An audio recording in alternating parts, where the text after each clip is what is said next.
getting on fire. We're raising the pile. The bottle is up, we're over the top, it's time to get wild. The time of our life, it's happening now. We're out of control, together we're rolling over and over. We down the river, we drunk. Latar belakang Lembaga Perkhidmatan Kewangan Islam IFSB yang berpanggalan di Kuala Lumpur telah dirasmikan secara rasmi pada 3 November 2002 dan mula beroperasi pada 10 Mac 2003. Ia berfungsi sebagai badan penetapan piawai antarabangsa bagi agensi kewasedia dan penyediaan yang mempunyai kepentingan dalam memastikan kekukuhan dan kestabilan industri perkhidmatan kewangan Islam yang ditakrikan secara meluas merangkumi perbankan, pasaran modal dan insurans.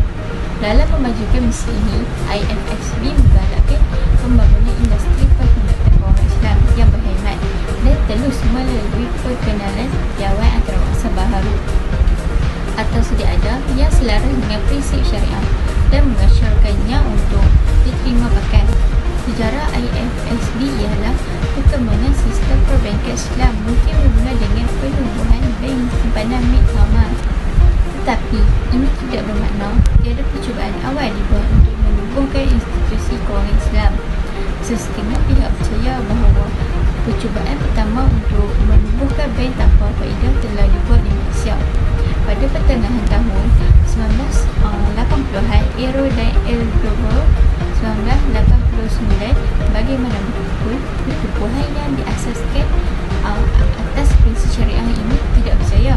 Satu lagi percubaan sedemikian berlaku di kawasan luar bandar Pakistan pada akhir tahun 1950-an. Institusi ketepatan ini tidak menggunakan faedah ke atas pinjamannya lulusan 1983. Penubuhan bank simpanan milik ramai ini di salah sebuah kawasan pedalaman di lembah Nil di Mesir menandakan permulaan era moden sistem perbankan Islam dan membuka jalan kepada penubuhan bank Islam yang lain. Bank ini menjadikan perkhidmatan perbankan asas seperti akaun deposit, akaun pinjaman dan penyertaan ekuiti. Perkhidmatan yang berasaskan prinsip syariah yang disediakan oleh bank telah diterima dengan baik oleh masyarakat setempat dan petani.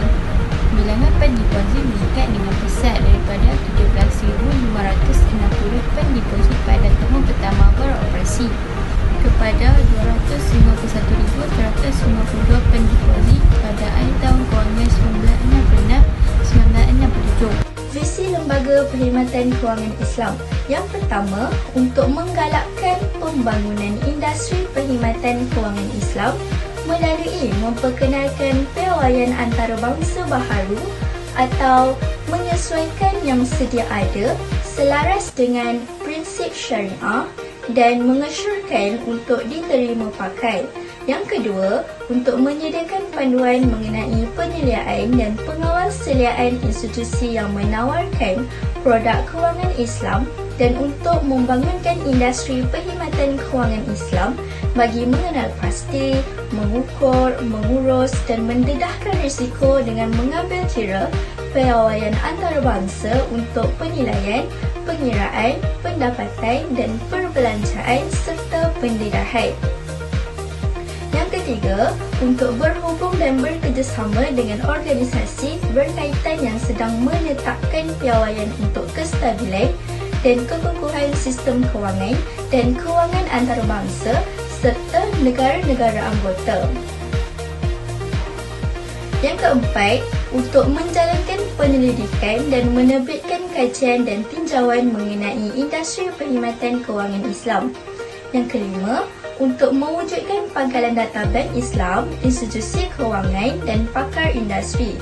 Dan yang terakhir, untuk menggalakkan kerjasama di kalangan negara-negara anggota dalam membangunkan industri perkhidmatan kewangan Islam. Seterusnya ialah misi Lembaga Perkhidmatan Kewangan Islam. Misi Lembaga Perkhidmatan Kewangan Islam ialah untuk menggalakkan kestabilan dan daya tahan industri perkhidmatan kewangan Islam. Lembaga Perkhidmatan Kewangan Islam berusaha untuk mencapai misinya melalui pengeluaran dan memudahkan pelaksanaan piawaian global dan penyeliaan serta inisiatif lain yang memupuk kerjasama, perkongsian dan pengetahuan.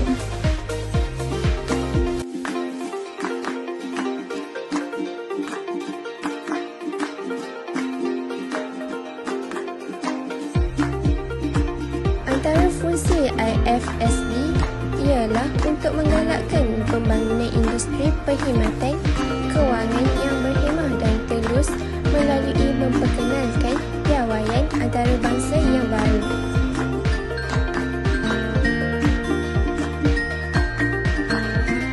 Selain itu, IFSB menyediakan panduan mengenai penyeliaan dan kawal selia yang berkesan untuk menawarkan produk kewangan Islam dan membangunkan industri perkhidmatan kewangan Islam.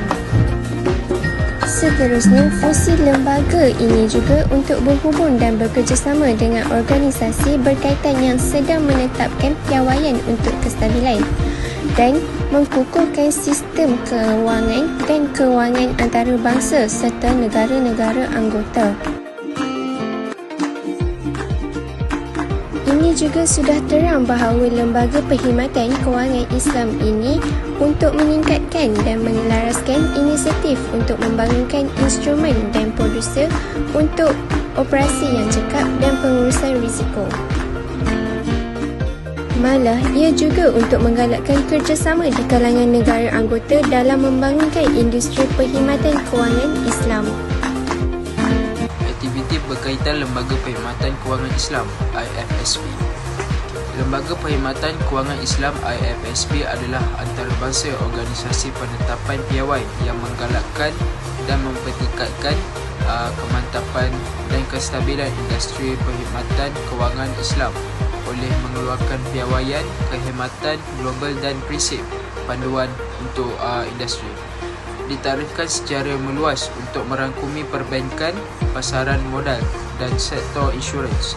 IFSB juga menjalankan penyelidikan dan penyelaras inisiatif mengenai isu berkaitan industri serta menganjurkan meja bulat, seminar dan persidangan untuk pengawal, selia dan pihak berkepentingan industri. Kesimpulannya, peranan kewangan Islam yang lebih luas di dunia hari ini berikutan laporan utama pertama selepas krisis global. Banyak pembuat dasar telah menekankan kepentingan kepelbagaian dalam sistem kewangan untuk dicapai melalui kepelbagaian yang lebih besar dalam jenis pengantara kewangan dengan tujuan untuk mengurangkan kepekatan risiko, keseluruhan dan kelemahan yang timbul daripada mempunyai institusi, portfolio dan strategi pengurusan risiko yang serupa. Ini adalah pandangan yang disokong oleh IFSB dan sememangnya kami percaya bahawa pengembangan selanjutnya industri perkhidmatan kewangan Islam akan menambahkan kepada kepelbagaian dan seterusnya kestabilan sistem kewangan global. Tetapi, satu lagi sumbangan penting yang dibuat oleh kewangan Islam kepada ekonomi global pada masa ini adalah melalui pegangan asasnya, pegangan yang menggalakkan